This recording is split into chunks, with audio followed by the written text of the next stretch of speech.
पेपरफुटी प्रकरणात सर्व दोषींना लवकरात लवकर कठोर शिक्षा करण्यासाठी खटला जलदगती न्यायालयात चालवणार.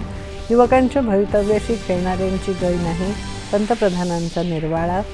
देशाच्या युवकांचं हित आणि त्यांचं भवितव्य यालाच सरकारचं सर्वोच्च प्राधान्य असल्याची पंतप्रधान नरेंद्र मोदी यांची ग्वाही.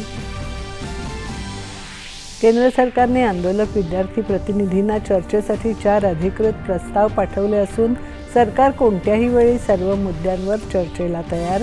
केंद्रीय मंत्री जितेंद्र सिंग.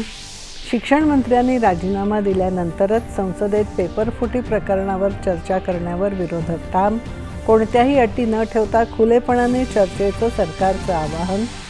नीट, पेपरफुटी आणि याच्याशी संबंधित मुद्द्यांवरून आजही संसदेच्या दोन्ही सभागृहांमध्ये विरोधकांचा गदारोळ. कामकाज दिवसभरासाठी तहकूब. संसदेत चर्चा केल्यास आपलीच पोलखोल होईल या भीतीने विरोधक चर्चेपासून पळ काढत आहेत. मुख्यमंत्री देवेंद्र फडणवीस यांची टीका. जंतर मंतर इथे आंदोलनाला काल रात्री हिंसक वळण. पोलीस आणि आंदोलकांमध्ये जोरदार संघर्ष. पोलिसांवर दगड आणि बाटल्यांचा मारा. पोलिसांकडून गुन्हा दाखल.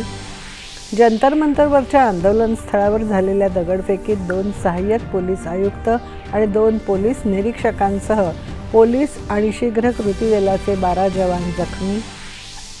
मुख्यमंत्र्यांच्या हस्ते नवी मुंबई आंतरराष्ट्रीय विमानतळ इथे भारत टॅक्सी सेवेचा शुभारंभ.